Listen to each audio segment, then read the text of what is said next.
안녕하세요. 이번 자나 발표를 맡은 석사과정 유다영입니다.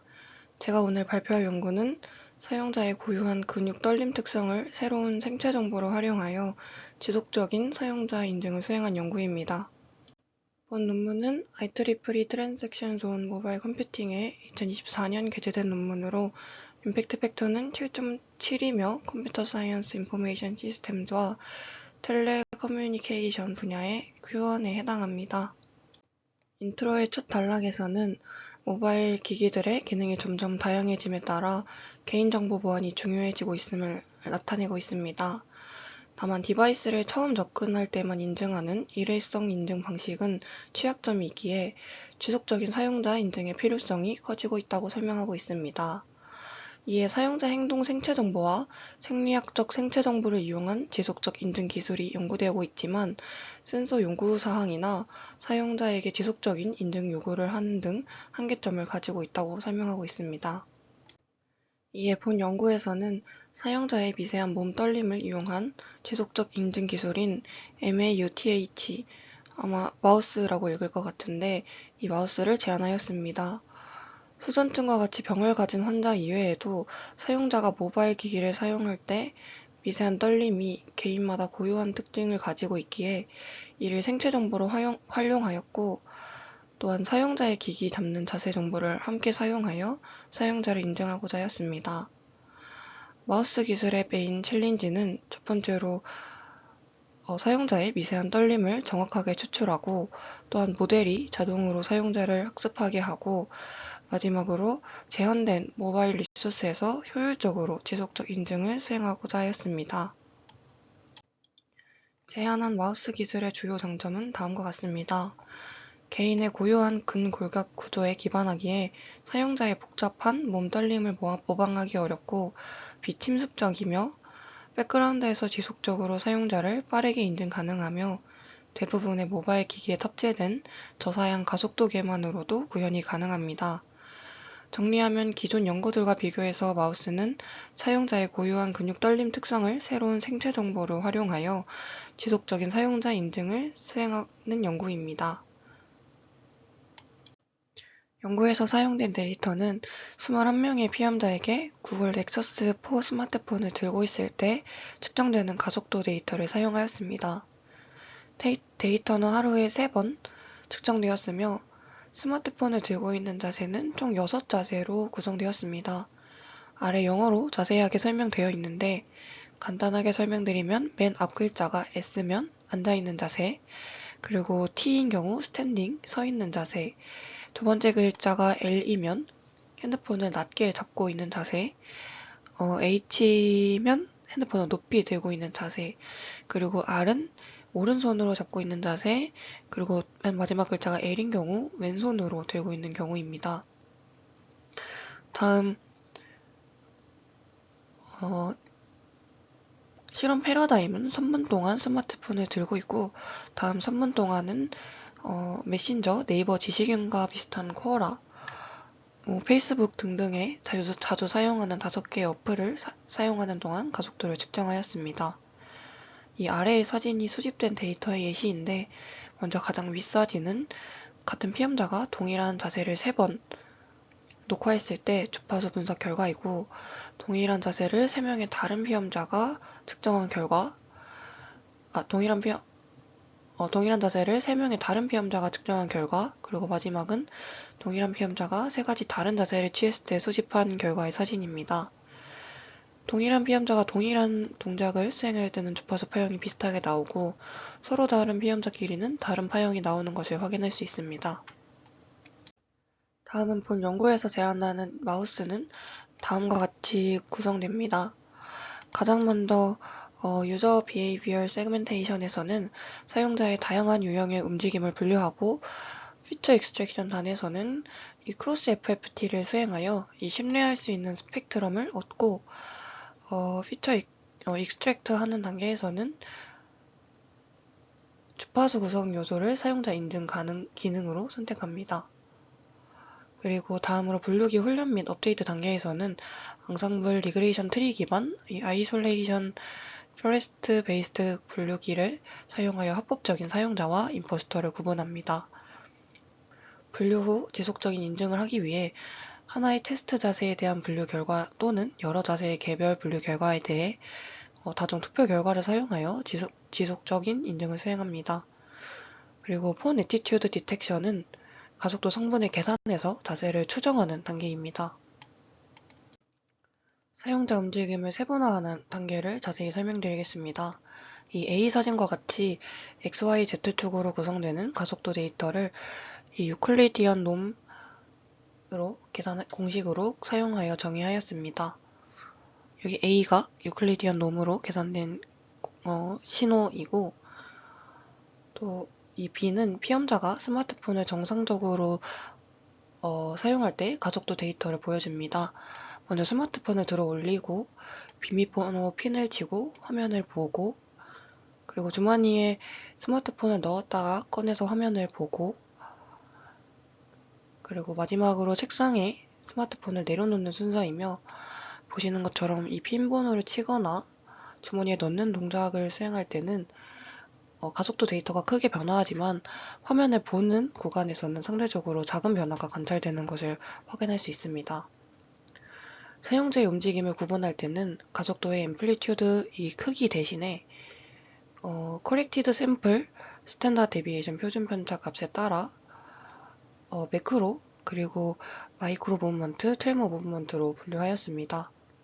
먼저 이 매크로 무브먼트는 기기를 들어 올리거나 내려놓는 등 명확한 신체 움직임을 의미하고, 마이크로 동작은 타이핑, 태핑 등 손바닥과 손가락 움직임을 의미합니다. 마지막으로 트레머 동작은 마우스가 다루고자 하는 목표 움직임으로 기기를 안정적인 자세로 잡고 있을 때 유발되는 근육 떨림을 의미합니다. 0.1초 간격의 윈도우마다 코렉티드 샘플 표준 변절을 계산하였고, 각 동작의 트레스홀드 기준에 따라서 동작을 분류하였습니다. 이 우측 그림은 모든 피험자가 패러다임을 한 것이 아닌 자연스럽게 하루 동안 핸드폰을 하는 동안 자세를 분류한 결과입니다. 하루 24시간 중 핸드폰을 안 사용해서 락되어 있는 60%를 제외한 40%, 즉 대략 9시간 동안 핸드폰을 사용하는 것을 알 수 있고, 연구 목표인 트레머 동작, 즉 핸드폰을 안정적인 자세에서 사용하는 시간이 21.58%로 이 핸드폰을 사용하는 기간 중 거의 절반 이상을 차지하는 것을 확인할 수 있었습니다. 다음으로 크로스 패스트 프리에 트랜스폼을 사용하여 안정적인 주파수 스펙트럼을 계산하였습니다. 이 좌측 사진이 512 샘플을 사용하여 단순 FFT를 진행한 결과이고, 우측 B가 이제 100개의 윈도우를 사용하여 50개의 샘플 간격으로 수행한 결과입니다. 이 CFFT의 장점은 그림처럼 샘플의 평균을 구하기에 EMG와 같이 노이즈가 많은 신호를 안정적으로 구할 수 있고, 중첩되는 슬라이딩 윈도우를 사용하기에 샘플의 길이가 작아도 되며, 온라인 사용자 인증 응답 시간을 크게 줄일 수 있습니다. CFFT 결과를 기반으로 주요 구성 요소를 분석하여 모바일 기기에서 감지되는 진동 신호에 상당한 영향을 주는 호흡 주파수, 그리고 개인마다 상이한 심박 하모니와 여기서 18Hz 이하의 트레머 프리퀀시를 사용하였습니다. 여기서 18Hz 이하의 트레머 프리퀀시를 사용한 이유는 18Hz 이상의 주파수는 진폭이 작고 진동 스펙트럼에서 비교적 평탄한 특징을 가지기에 기준으로 잡았다고 합니다. 분류를 위해 데이터는 액티브 모드와 패시브 모드로 나뉘는데, 액티브 모드는 트레머 동작, 매크로, 마이크로 동작을 지시하고 신호를 트레스홀드 기반으로 분류한 경우이고, 패시브 모드는 별도의 동작 지시 없이 사용자가 기기를 평소와 같이 사용할 때 자동으로 트레머 동작을 감지하는 방식입니다. 트레머 움직임이 감지되면 해당 주파수 스펙트럼이 자세마다 학습된 분류기에 테스트되고, 실패할 경우 기계를 잠그고 사용자에게 일회성 인증을 수행하도록 요청합니다. 사용자가 일회성 인증을 통과하면 이후에 연속적인 트레머 움직임이 새로운 자세 분류기 학습을 위해 수동으로 기록됩니다. 사용자 인증은 패시브 모드에서 암시적으로 수행되었습니다. 사용자가 기기를 사용할 때 감지된 트레머 동작이 사전 학습된 분류기의 테스트 샘플로 사용되며 앞서 설명드린 대로 같은 사람이 동일한 동작을 할 때 가속도 데이터가 유사하게 측정되는 점을 활용하여 트레머 동작에서의 디바이스 가속도 데이터를 추출하고 분류기의 자세와 비교하여 RMS 오차가 주어진 트레스홀드 미만이면 검증되도록 하였습니다. 트레스홀드 이상일 경우 일회성 인증을 수행하도록 요청하고 새로운 분류기가 학습되었습니다. 평가 지표로는 정확도와 EER이 사용되었습니다. EER은 false positive rate와 false negative rate가 같을 때의 오류를 의미하고 EER이 낮을수록 인증 시스템의 정확도가 높음을 의미합니다. 분류기는 단일 클래스 분류에서 일반적으로 사용되는 랜덤 포레스트 SVM CNN과 제한하는 아이솔레이션 포레스트 베이스드 클래시파이어를 사용하였으며 트레이닝 셋의 포지티브 샘플은 랜덤하게 5초에 트레머 데이터를 40개 사용하였으며 네거티브 샘플로는 동일한 수의 이 40개의 신호를 랜덤하게 생성하여 학습하였습니다. 테스트셋은 합법적인 사용자와 임포스터 데이터로 나뉘는데 합법 사용자는 각 자세에 대해 랜덤하게 100개의 트레머 세그먼트를 사용하였으며 임포스터 데이터는 피험자 1명을 제외한 나머지 20명의 피험자의 데이터를 사용하였습니다. 여기서 합법 사용자는 1명, 그리고 임포스터는 20명이기에 합법 사용자는 100회 인증을 진행하였고 임포스터는 20명을 각각 5번씩 인증하여서 횟수를 맞췄습니다. 다음은 결과입니다. 먼저 좌측의 테이블 1은 각 분류 알고리즘에 대한 모든 자세와 모든 피험자의 평균 정확도와 평균 EER입니다. 이를 통해 이 제한한 Isolated Forest Based 분류기가 가장 좋은 성능을 달성했음을 알 수 있고 트레이닝 시간과 테스트 시간도 적은 편인 것을 확인하였습니다. 다음으로 트레머 데이터를 6일 동안 측정하고 시간에 따라 성능을 비교하였습니다. 무작위한 40개의 트레머 데이터로 트레이닝하였고 무작위하게 선택된 각 홀딩 자세에 대해 100개의 트레머 데이터를 테스트로 사용하였습니다. 결과를 보면 이 3일 이상 될 경우 성능이 저하되는 것을 알 수 있는데 이는 시간이 지남에 따른 자세 변화로 인한 스펙트럼 변화로 추정됩니다. 아래는 사용자 프로파일링을 위해 필요한 데이터 양을 3개에서 그리고 40개, 50개까지 한 개 단위로 늘리면서 성능을 비교한 결과입니다. 데이터 크기가 증가할수록 평균 EER이 감소하고 점차 안정화되어 이 40개 이상의 트레이닝 샘플이 있을 때 평균 정확도는 99.06%, EER은 1.47%였습니다. 트레이닝 샘플을 더 증가시킬 경우에는 성능은 향상되지만 분류기 학습 비용을 증가시킬 수 있기에 40개의 샘플을 사용하였습니다. 다음으로 메신저, 틱톡 등 자주 사용하는 어플을 사용하는 동안 측정된 데이터 기반으로 인증 시 모든 앱의 평균 정확도와 평균 EER은 각각 96.85%와 5.61%로 매우 우수한 성능을 보였습니다. 다만 휴대폰을 가만히 들고 있을 때 수집된 트레머 데이터를 이용한 정확도 결과와 비교하면 평균 정확도는 약간 떨어지고 평균 EER도 약간 증가하는 것으로 나타났습니다. 아래는 피험자 4명을 예시로 각 어플을 할 때 트레머 데이터의 평균 지속 시간을 나타낸 결과입니다. 일반적으로 사용자가 뉴스를 검색하거나 동영상을 검색할 때 트레머 데이터가 길게 기록되었고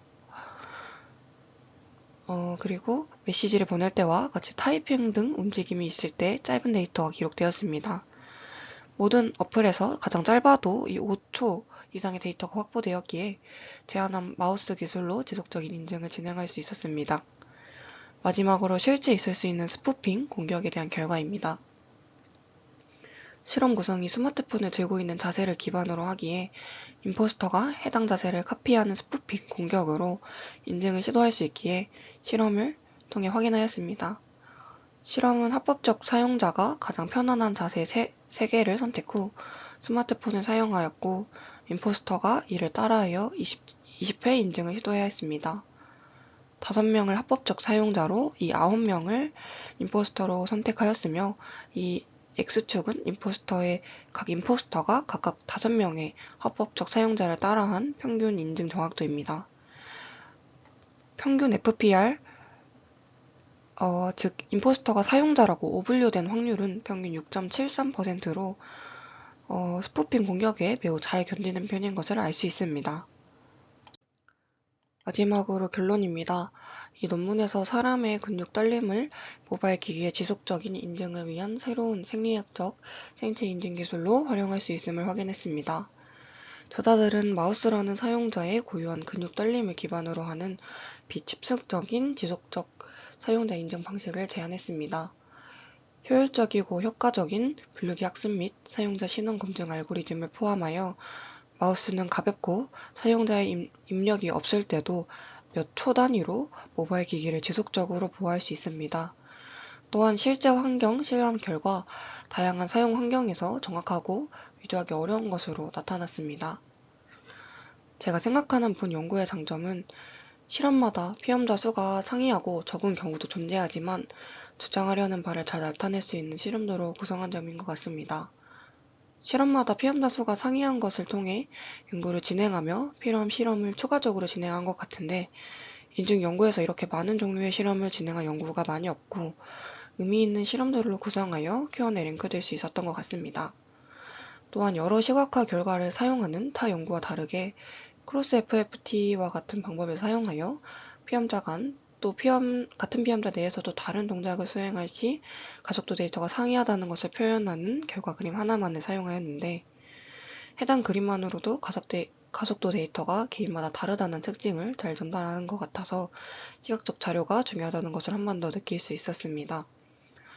마지막으로 인트로에서 소개드린 것과 같이 모바일 기기들의 발전하면서 최근 무자각 지속 인증의 중요성이 커지고 있는데 사실 무자각 지속 인증 연구는 아직 연구 단계이기에 보이스, 손글씨, 심전도 등 연구되고 있지만 아직 많은 연구가 필요한 단계입니다. 저자들이 이러한 트렌드를 잘 읽고 하루에 대략 9시간 정도 사용하는 스마트폰 가속도 센서와 결합하여 연구를 계획한 점 역시 Q&A 링크될 수 있었던 이유인 것 같습니다. 또한 제가 생각하는 연구의 한계는 적은 피험자 수와 통계 분석의 부재인 것 같습니다. 지금까지 발표 들어주셔서 감사합니다.